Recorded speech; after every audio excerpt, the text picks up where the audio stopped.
Welcome to the Get Back, music work talk in Central Texas, Fridays at 1 p.m. Brought to you by the Austin Federation of Musicians and with the Unemployment Compensation Advisory Committee. The Unemployment Compensation Advisory Committee are members of the Austin Federation of Musicians, Local 433 of the American Federation of Musicians, aka the Musicians Union.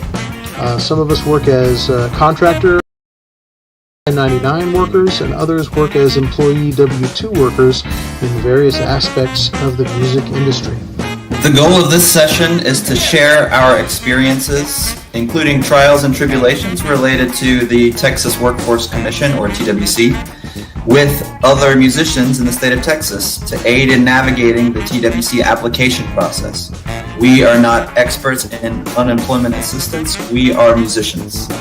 The information contained herein does not constitute either legal advice or an official pronouncement or a position of the Austin Federation of Musicians, but rather is only the personal opinions of the panelists. The panelists do not give legal advice or make official rulings on agency matters, should not be cited as authorities in any matter before the agency or when dealing with agency staff about a case, and must minimize their involvement with administrative processes. They also do not give legal advice on any other matter, and any information they should give should not be used as a basis for taking any employment-related action. Before taking any employment action that could adversely affect an employee, or before using any sample form or policy you may obtain from this group, you should consult a licensed, private sector, employment law attorney of your choice.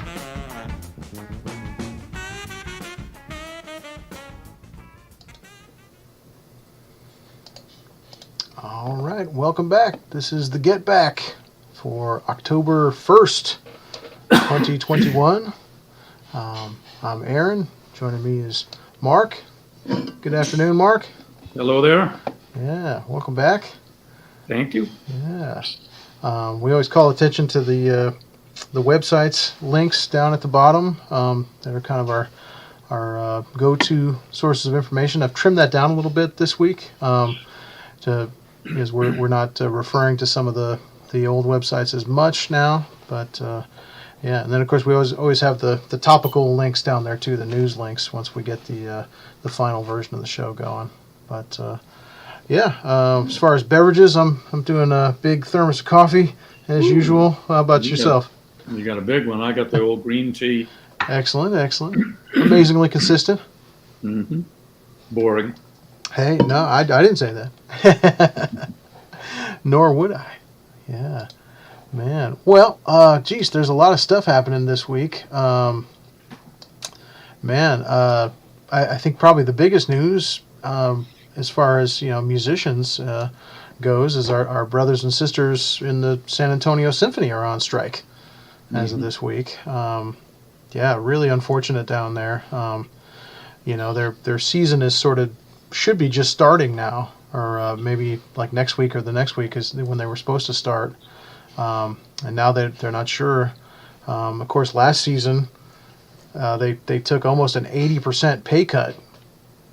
The musicians did in the interest of helping the organization to survive the pandemic, and with the promise that the management was going to similarly make sacrifices to continue the orchestra and fundraise and all that stuff. And now they come back and they basically want to fire half the orchestra this season. And it's like, oh man, It's unbelievable. It's really terrible. Yeah.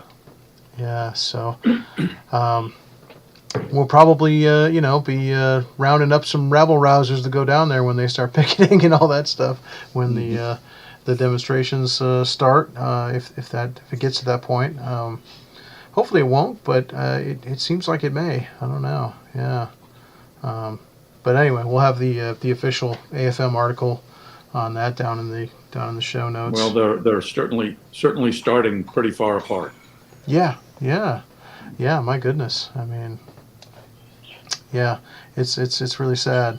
Yeah, that and then our orchestra's had so many problems in the past that it just seems like a change of leadership's needed. But Right.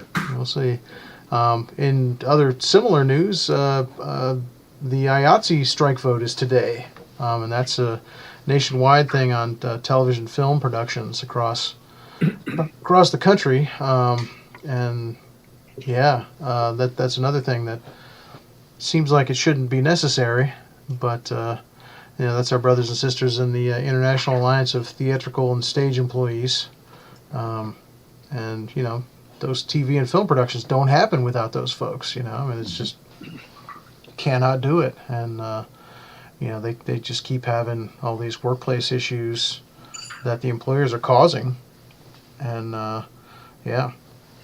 so that's another thing that seems like it should be an easy fix, but apparently it's not. And that union hasn't been on strike since the World War II or something. It's like, man, yeah. But maybe that's part of the problem. It's just the employers don't believe that workers will do it anymore, and and we got to show them that we will, I guess. Unfortunately, but. We'll have an article from the Los Angeles Times about that, with an interview with the LA president of IATSE, and or actually, is that the LA president or the international president? I'm not sure. One of the two. Yeah, yeah. So, man, but I guess we bring it back into local news, though. I know. Russell and I talked a little bit last week about the new police commissioner, or the police chief rather, and that appointment was confirmed, I guess, yesterday at the city council meeting, and it is the guy who's been the interim police chief, Joseph Chacon, and so I don't know. Yeah, I mean there were definitely some dissent, at the city council meeting yesterday. There has been all along. Some folks were kind of hoping for a fresh perspective there with the policing.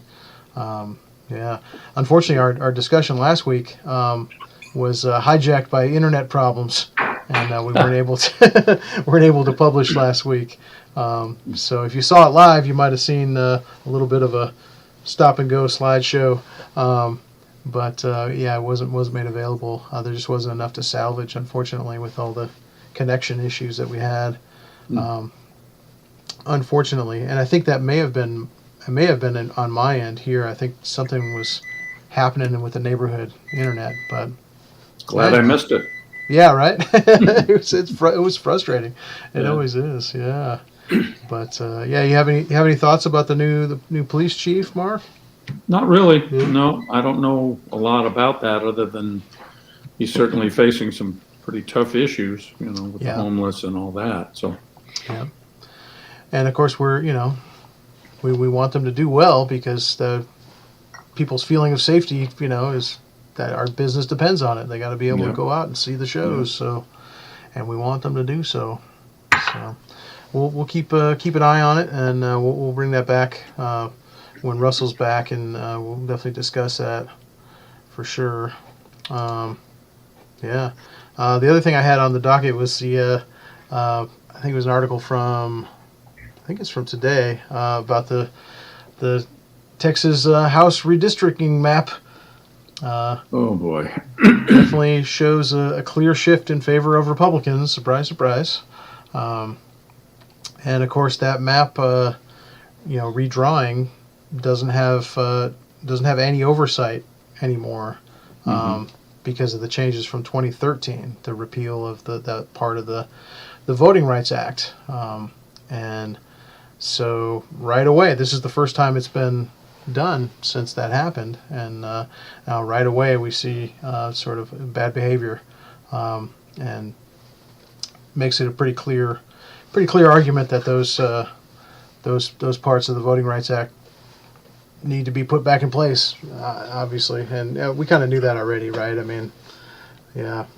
Well, it's not just Texas. So Right. Other states are messing with that too. That's exactly right. Yeah, it was repealed. Nationwide. So we're seeing that in several different places. And the reason that didn't become relevant until now is because the census. The census had to be done first, and then that's when those things get redrawn. So this is the first census and then redrawing of the maps since that happened. So Right. yep. So That's a bit disappointing, but that's another thing that maybe it will help, sort of, progressive-minded folks kind of stay mad about this stuff, because we got to stay mad for November, but really next November is when we really got to keep talking about this stuff. We really got to know what's going on. So, yeah, man. But there's definitely a population shift in our state and population growth. We're one of the highest, population growth states in the nation. So we're getting more House seats, but they're clearly not being distributed fairly. So keep our eye on that. Yikes! Yeah, man. But that's kind of all the topics that I had for this week. What you got, Mark? You hear anything? No, I've been gone a lot the last couple of weeks, so I haven't sort of had my ear to the local scene much. Sure. Well, glad to hear you've been working though, man. That's yeah. It was successful, and nobody got sick, and everybody home in peace, and the venues were great, and the gigs were great. What's not to like about all of that? So yeah. It was pretty successful. I did see some video, not to mention where you were or anything, but I did see some video of you, and it sounded great, man. So yeah. Thank you. Yeah, I was very, very happy to see that. We had good crowds all the way. Awesome. I guess the other big news issue locally would be the ACL festival apparently is happening, and with a little bit of a rain delay, I guess there was today, but they think the forecast will be mostly favorable the rest of the weekend, and I guess it goes next weekend too, right? I think it's back to back, yeah. Yeah, so that'll be definitely something to watch out for as far as traffic too, going through downtown. Yeah, but yes, indeed, man.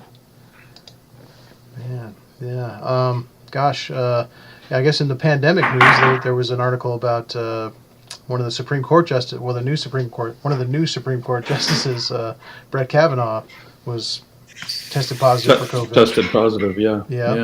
Yeah. So that's something to keep an eye on.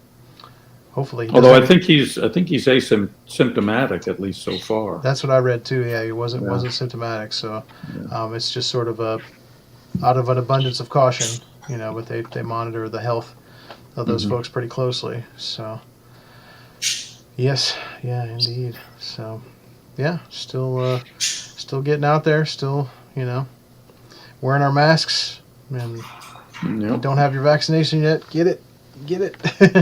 It's definitely time. Yeah. Now's the time. Yeah, folks are getting the boosters already. Not everybody yet, right? But the folks that qualify, can get those boosters and stay, keep your immunity up as far as you can. So, yeah. Right on, man. All right. Well, this is kind of a short episode, but that's okay. And anything else before we sign off, Mark? I think I'm good. Thank you. Awesome, man. You mind hanging out a second afterwards? Yeah. Okay. Yep. Cool, man. All right. Well, you, the listener, if you are in the music business, don't give up. You can build your business back better than ever before by doing things the right way around. You can use a contract, join a union, file your contracts. You can start a pension. Our pension program with the union is actually stronger than it's ever been before. It's more stable than the United States Social Security program. So that's a good investment. You can get instrument insurance and all kinds of different benefits by joining the union, as well as helping to uphold the entire business, which is super important now. So But all right, we'll talk more about this and everything else next week on the Get Back, and we'll see you there. Take care. So long.